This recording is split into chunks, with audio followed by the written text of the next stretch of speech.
Jake Morrison walked through the giant doors of the Galactic Senate building and felt his heart beat faster.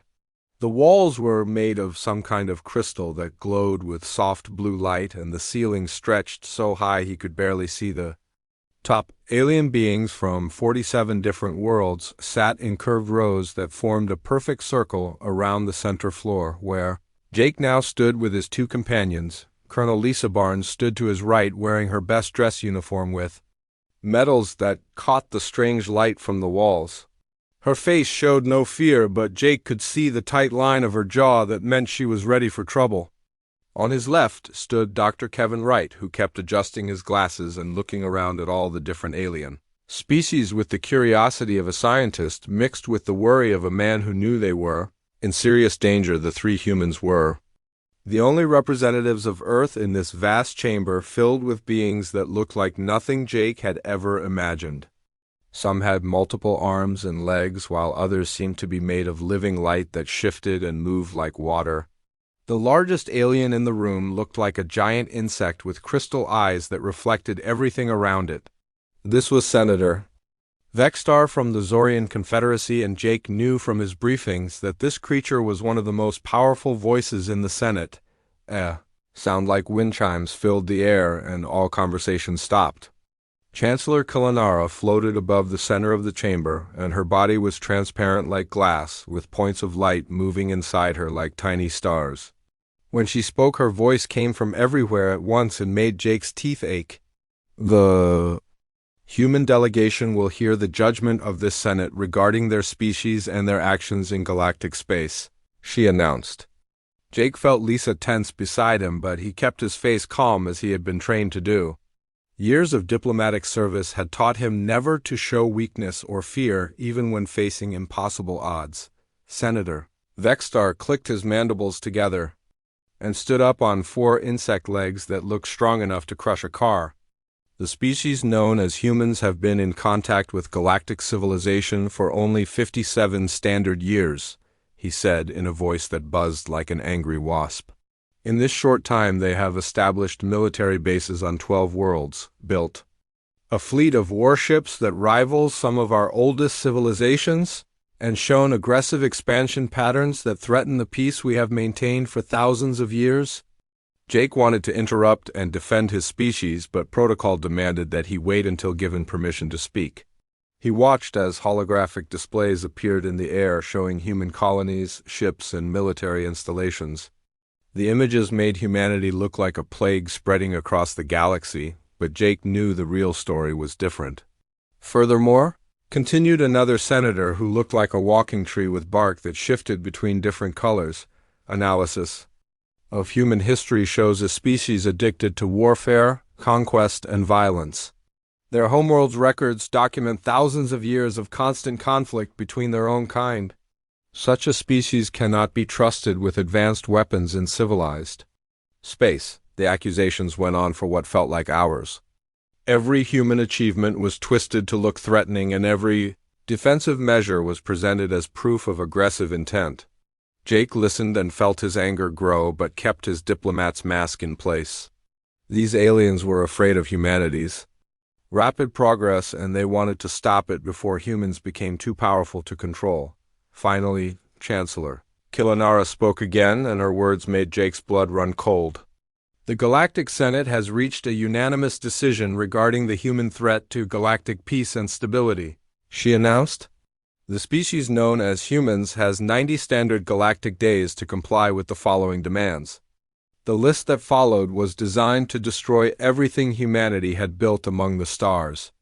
All human military vessels were to be surrendered to Senate forces for destruction. All human colonies outside their home system were to be evacuated, and the worlds returned to Senate oversight. All human research into advanced weapons and defensive systems was to cease immediately. Human travel was to be restricted to their home system under permanent Senate monitoring. If these demands are not met within the specified time period, Chancellor Killanara continued, the combined fleets of the Galactic Defense Force will enforce compliance through whatever means necessary. Jake felt the weight of the ultimatum settle on his shoulders like a heavy cloak. They were demanding that humanity give up everything they had worked for and become prisoners in their own solar system. The alternative was war against 47 alien civilizations with technology and resources that humanity could never match when given permission to respond. Jake stepped forward and looked up at the floating chancellor. His voice was steady and clear when he spoke. "The human government will consider the Senate's demands," he said carefully. "However, we will not be intimidated or coerced into abandoning our legitimate rights as a spacefaring species. We ask for time to discuss these matters with our leadership." Senator Vextar's crystal eyes flashed with anger. "There is nothing to discuss," he buzzed. "Comply or face the consequences of your defiance." Jake nodded politely, but his next words carried steel beneath the diplomatic courtesy. "Humanity has always been willing to defend itself when threatened," he said.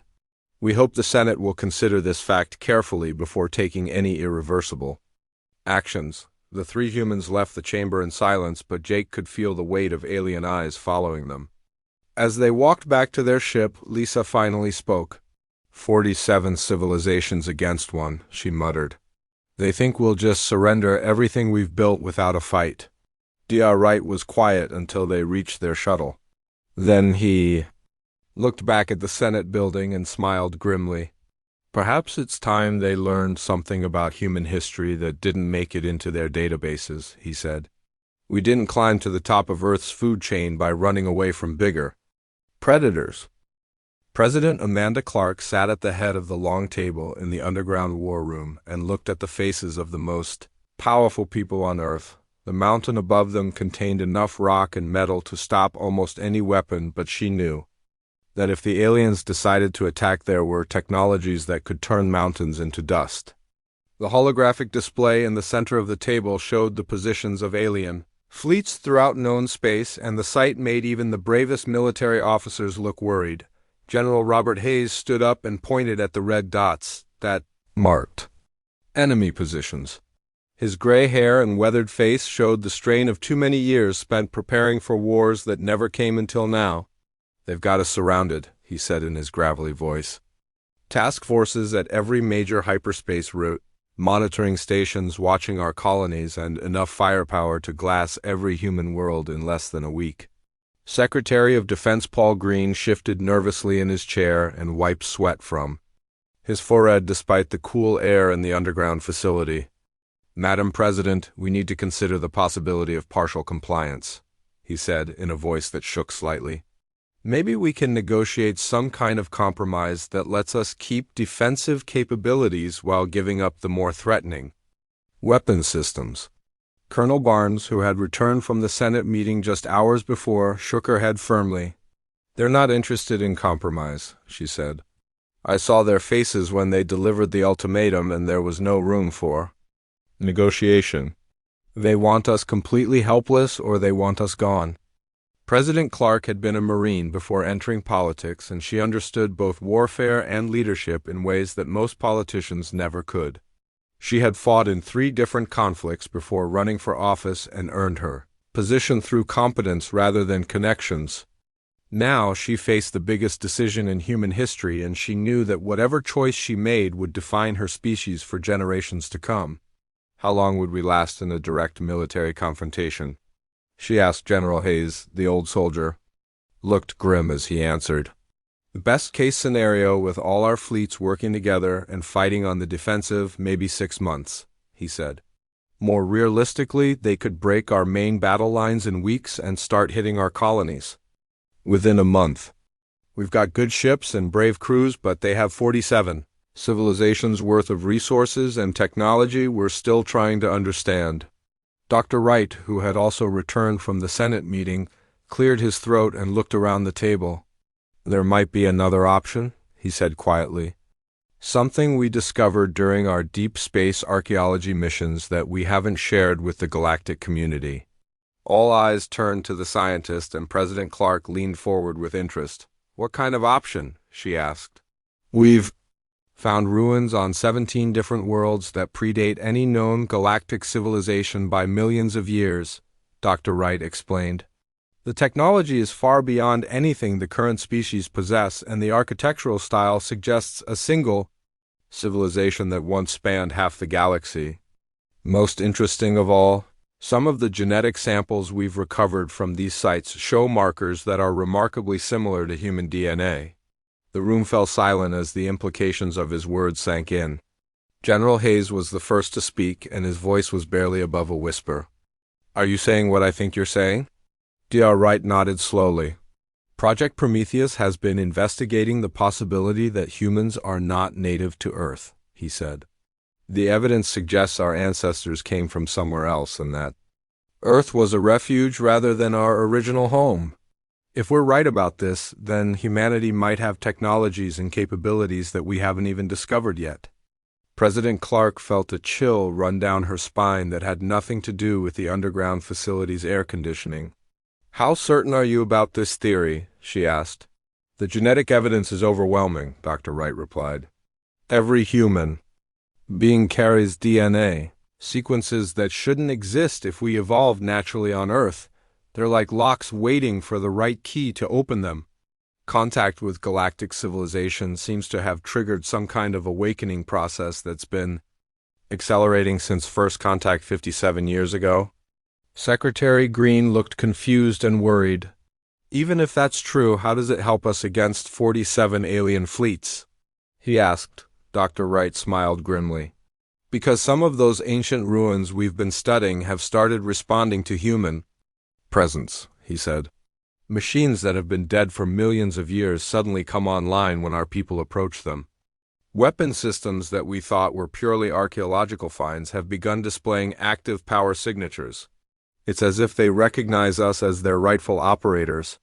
President Clark stood up and walked to the holographic display showing the alien fleet positions. She studied the tactical situation for several minutes while everyone waited for her decision.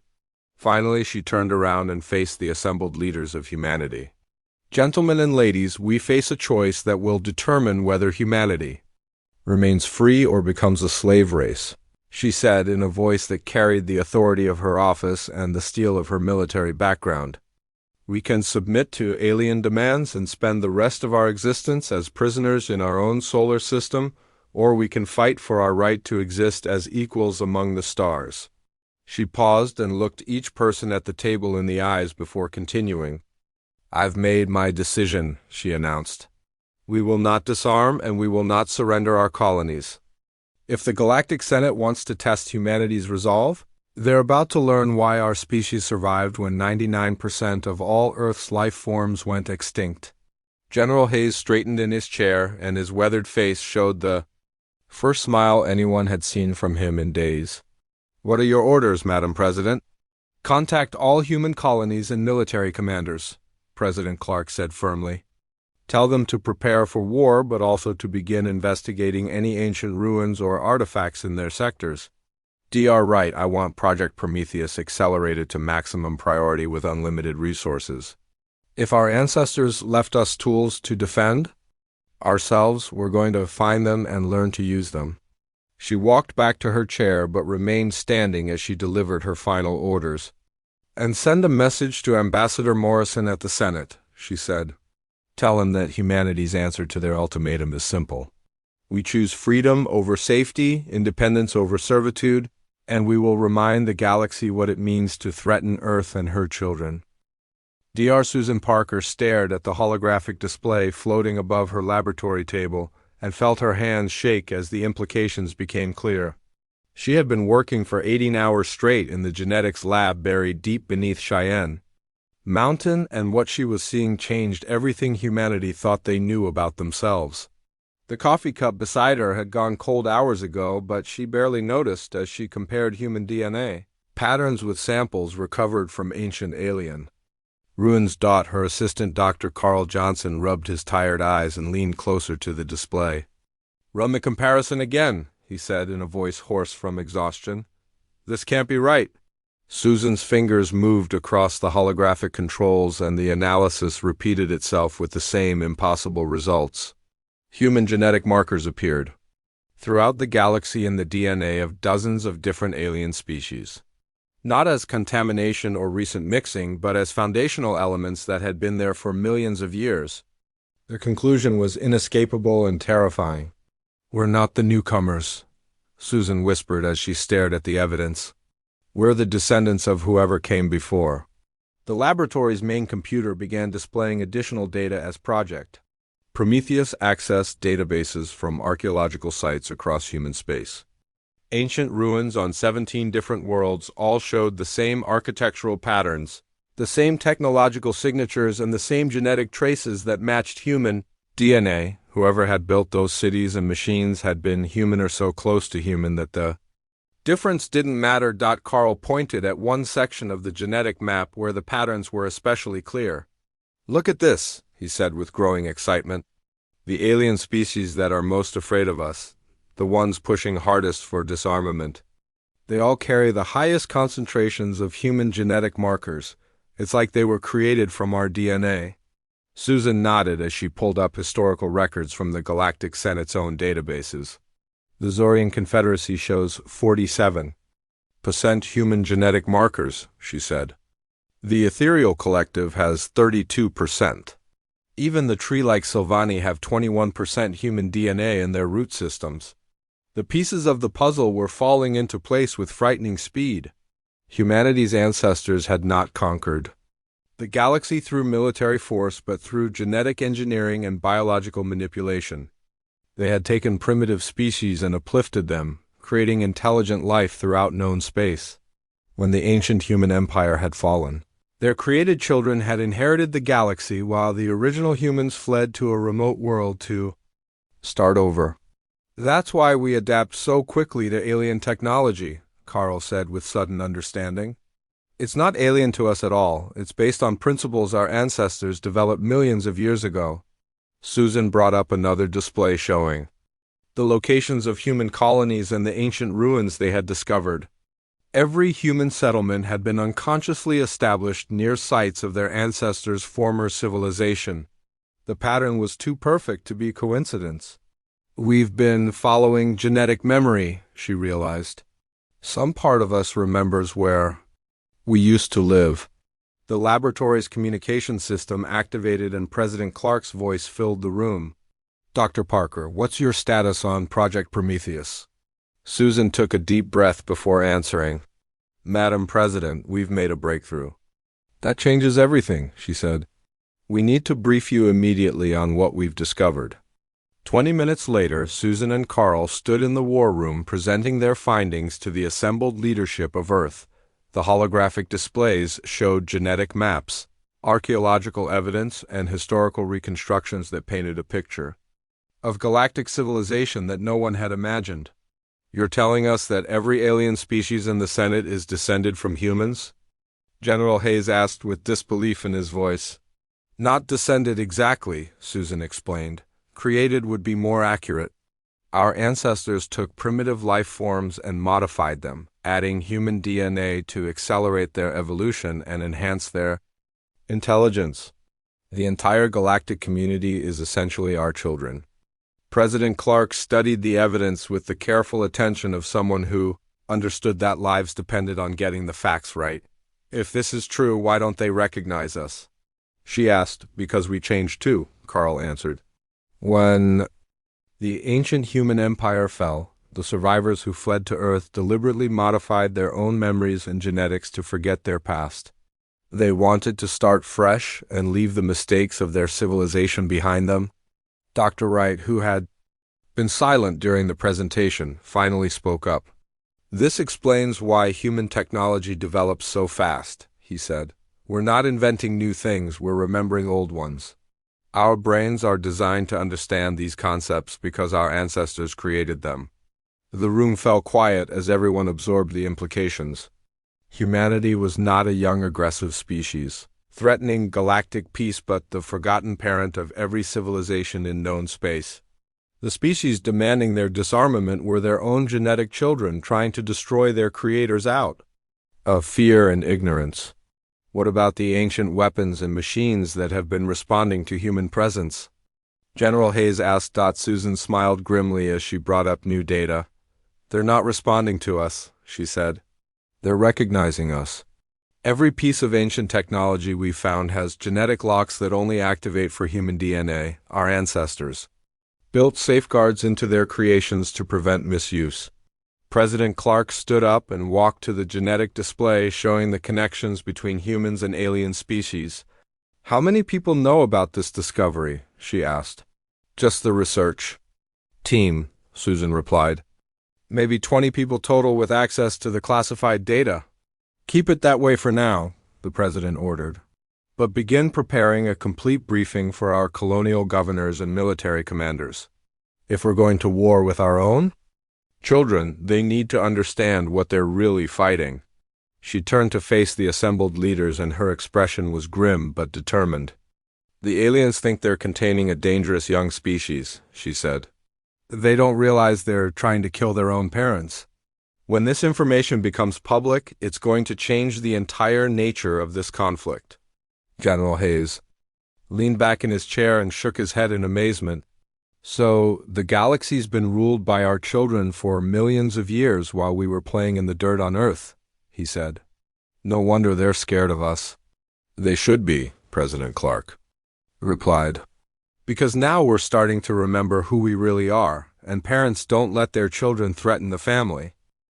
Admiral Lisa Rodriguez stood on the bridge of the UES Sovereign and watched through the main view screen as impossible things began happening throughout human space.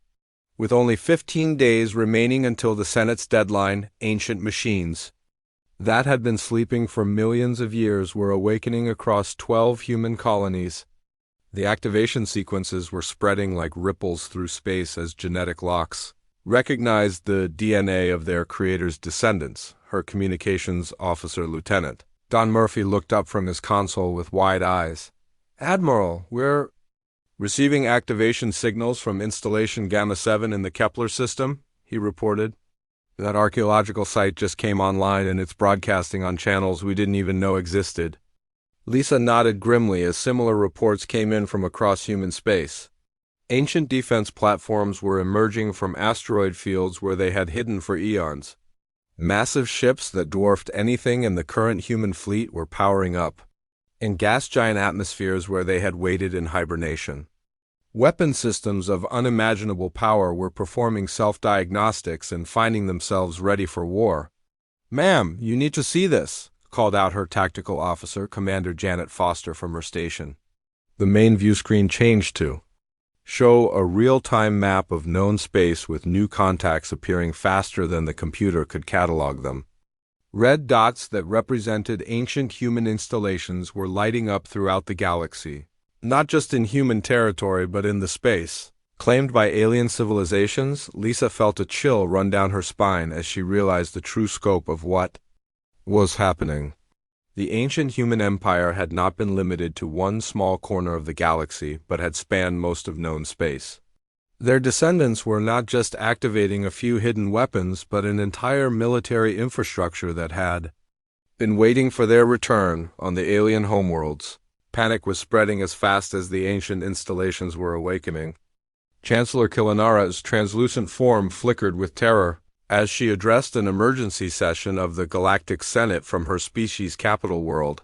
"The genetic analysis confirms our worst fears," she announced in a voice that carried across the chamber like the sound of breaking glass. "The humans are not simply another spacefaring species, but the direct descendants of the predecessors." Senator Vextar's crystal eyes reflected the fear that was gripping every alien leader as they realized what they were truly facing. The legends of the predecessors had been passed down through countless generations as warnings about the ancient masters who had shaped galactic civilization before vanishing into myth. Now those myths were becoming reality as their children returned to reclaim their birthright. "Emergency evacuation protocols are being implemented on Zorian Prime," reported another senator whose insectoid features were rigid with terror.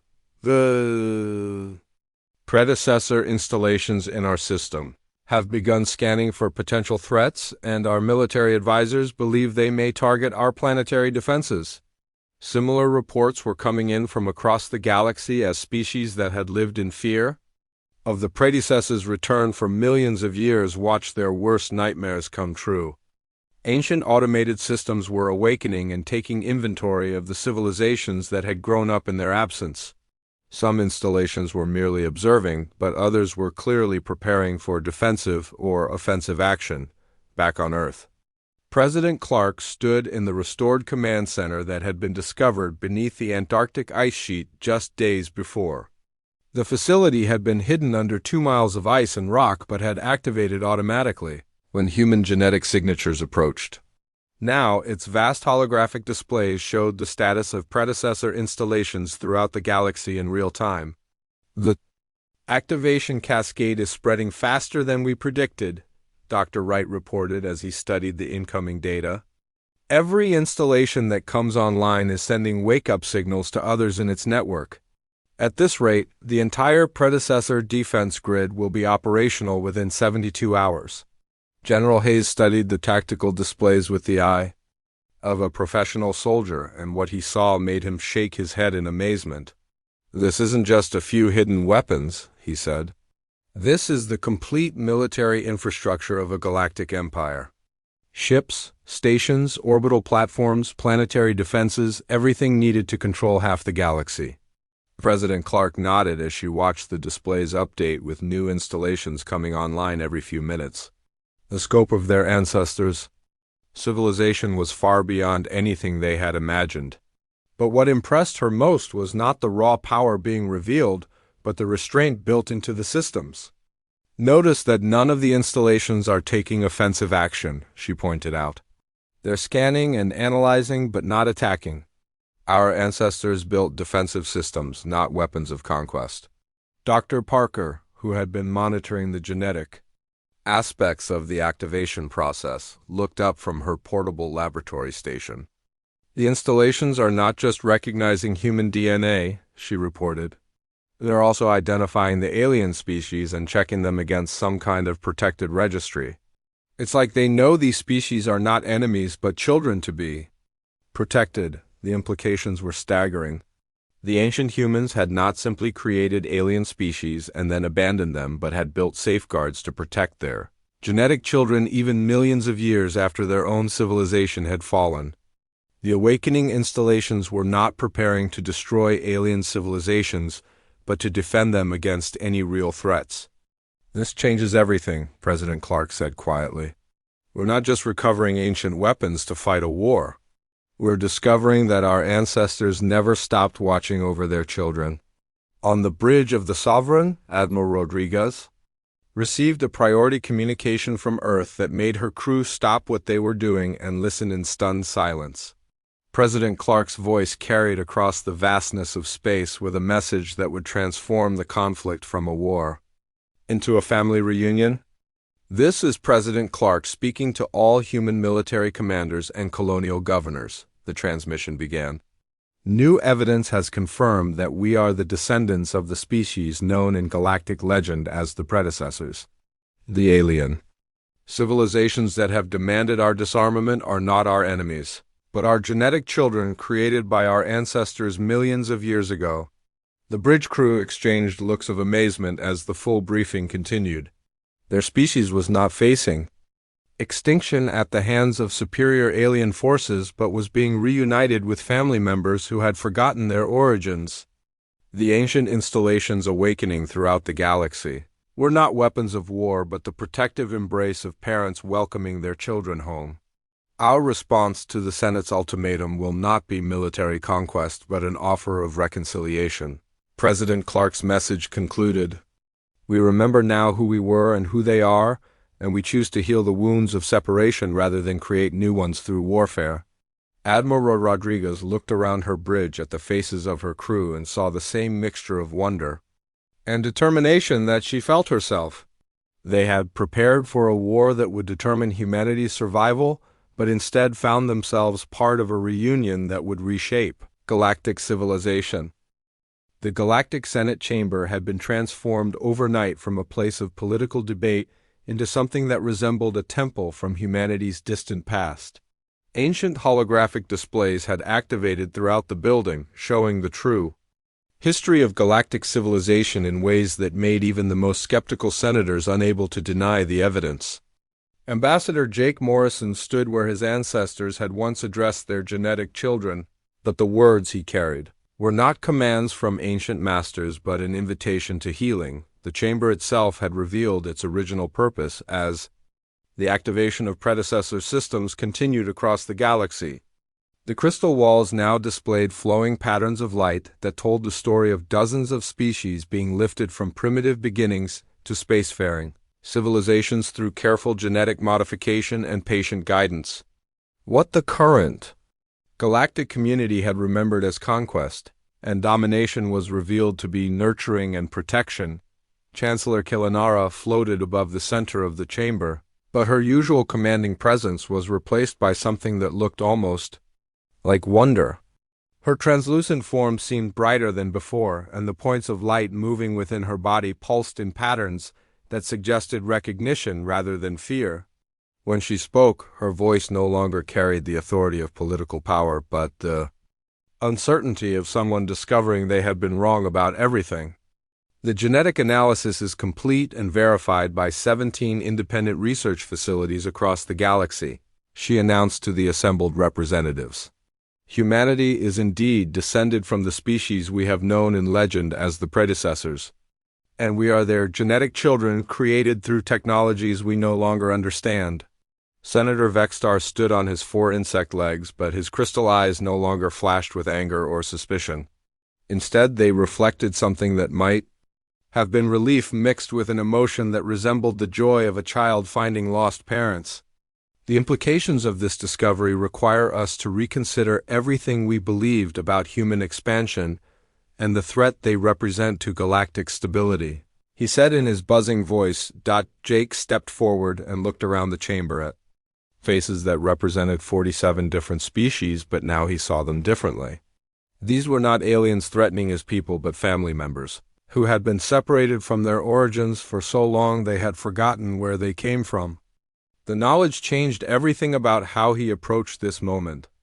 Honored representatives of the galactic community, he began in a voice that carried both the authority of his diplomatic position and the warmth of someone addressing family. We did not come here to claim dominion over you or to demand submission to ancient authority. We came to tell you that we remember now who you are to us and who we are to you.